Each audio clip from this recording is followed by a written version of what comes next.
guys, happy Thursday.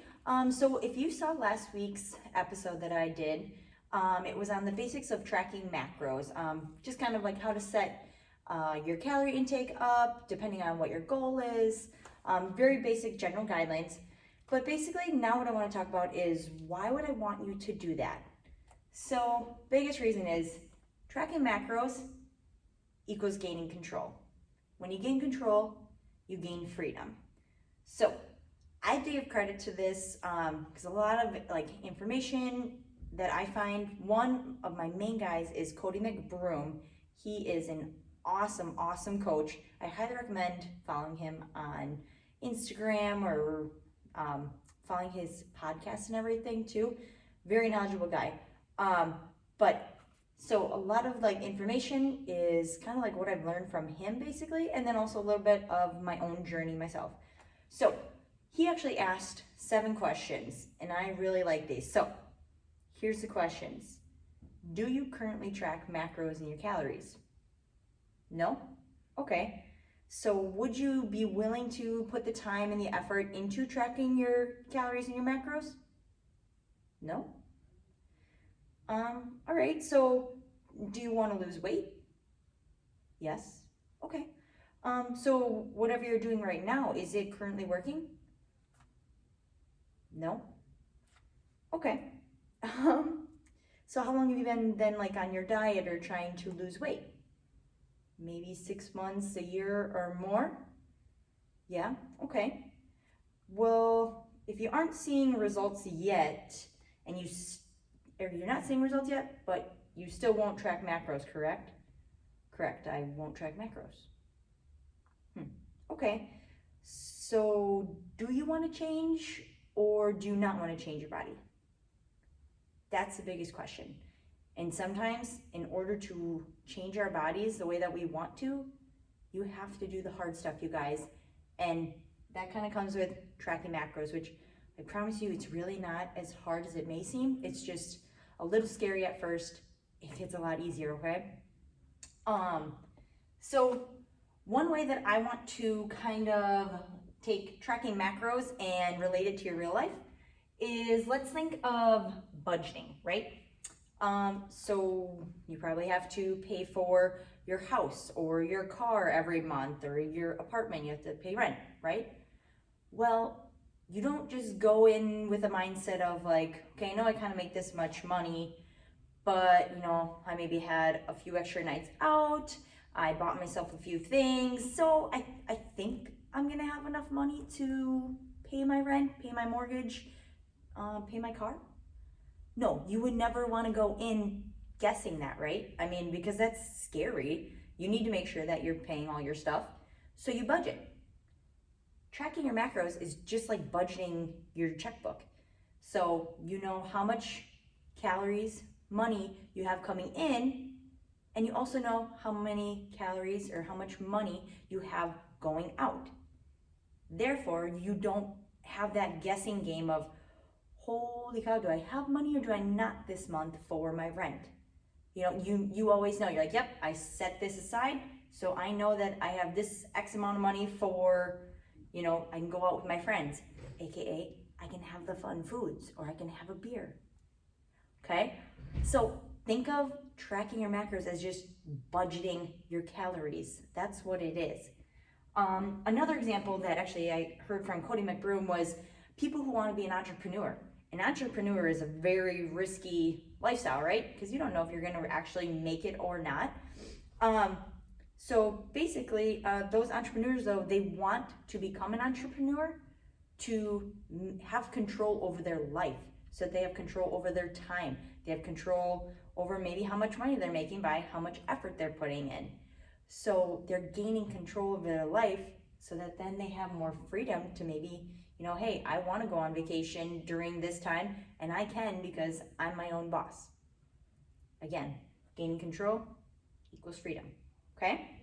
So I got my handy dandy notebook, so I don't want to forget anything on you guys. So after these, now my next thing is, you might be a person, or some of has this intuitive mentality. So that's kind of like the hopefully this works kind of type of mentality versus I know this will work mentality.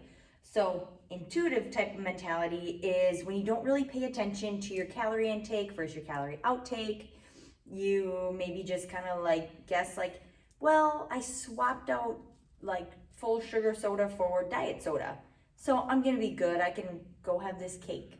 Or, I can go out and I had a salad that had a ton of dressing on it, but I can still then also have like 5 drinks. So you're not being very, you don't truly know like what are you totally taking in. So with that, basically, the hopefully it works mentality is not gonna get you the results that you want. When you don't get the results you want, you get upset, right? And you get mad and you get frustrated. Maybe it creates a bad body image because then you're like, oh, I hate my body. I'm not, making progress and I've been on this diet and I'm doing this exercise thing for so long.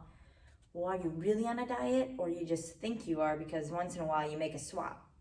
I hate to be that person to be like, that person to call you out, but for real, are you truly in a deficit? Because if you're not going to make the progress. So I know this will occur if you're actually kind of tracking your macros and your calories. So with that, I'm going to go into my next point and then I'm going to elaborate even more. Some people have that mentality that like, I'm not going to track because it's neurotic. You're always typing numbers into your phone. You're always using your food scale. You're so crazy, blah, blah, blah.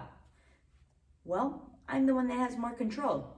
That can be your mentality. Be like, I know what I'm putting in my body, and then I know that I have, so much room for these fun foods later, these couple of drinks later. Like, and yet I'm still gonna make progress. So you'll be the happier one, okay? Yeah, tracking, it does take time, you guys. I've been tracking on and off for, gosh, like, I don't know, 8-9 years probably. I'm the weirdo that really likes it. Some people really don't, and there's ways around it. But truthfully, to make the most gains, and from my own personal experience, tracking is the best way to go. So yes, it does take time at first because you're learning. It's just like when you're doing a new routine for working out. It takes time the first couple, like week or two, because it might be new exercises that you're learning. So it takes you longer in the gym, right? Versus, okay, I know this routine, I know my training, I know what I'm doing. So it's gonna cut down a lot of time that you need to take just to learn these exercises. So think of it that way. So yes, it's gonna take time just because you're learning at first. But the tracking also can set you up for later on when you have social events or when you have like parties to go to, and or if you want to go hang out with friends one night. Basically what you can do is you can say like, okay, I know we're going to be going to this restaurant. So yes, you're going to go into your phone or something, your app where you track your food, plug in what you think maybe you want that night, and put in your couple of drinks too, because most apps will have that. I know MyFitnessPal does. So you can see, you're like, okay, so I basically am probably gonna have about a 600 to 700 calorie meal, including like the drinks and the food and all that. And then maybe say you have, so if you had like say a 600 calorie dinner planned already, well then maybe if you're in a 1600 calorie deficit, well then you have 1,000 calories left to utilize for your other meals during that day.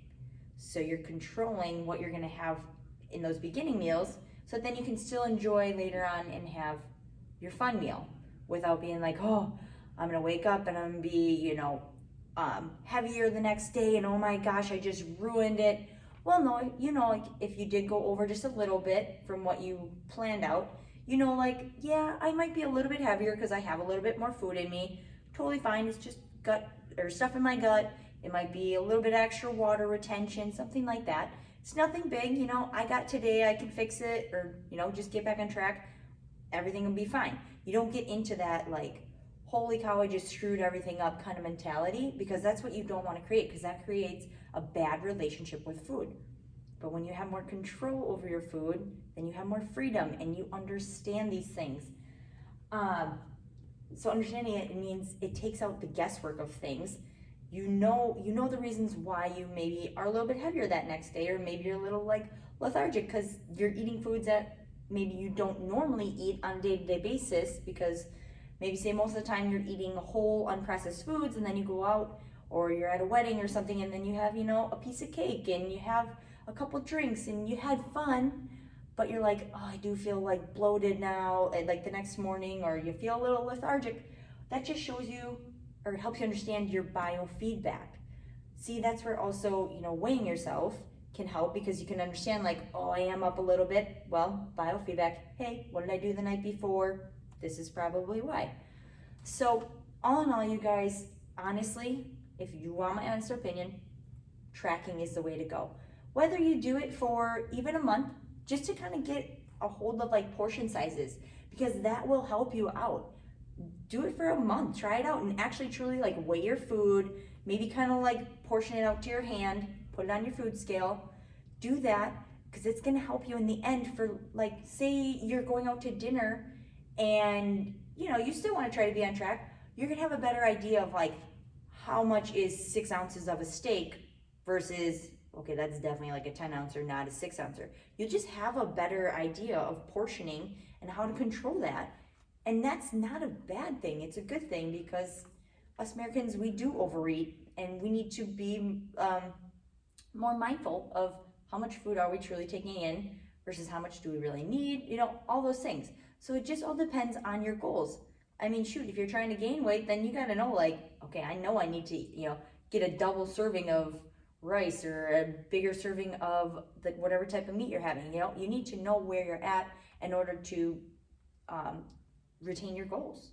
So tracking is a huge plus in my book. I think it's only a positive impact, unless you set yourself up for failure and you think of these bad mentality type of things. So maybe focus on more of the positive and what tracking your food can do for you, and you will have more control over your food and your freedom, and you'll have a better relationship with food, and you won't get food anxiety and things like that. So think of it those ways. If you guys have any questions or need any help tracking or anything like that, just put them in the comments below or message us, something like that, and we'd love to help you out.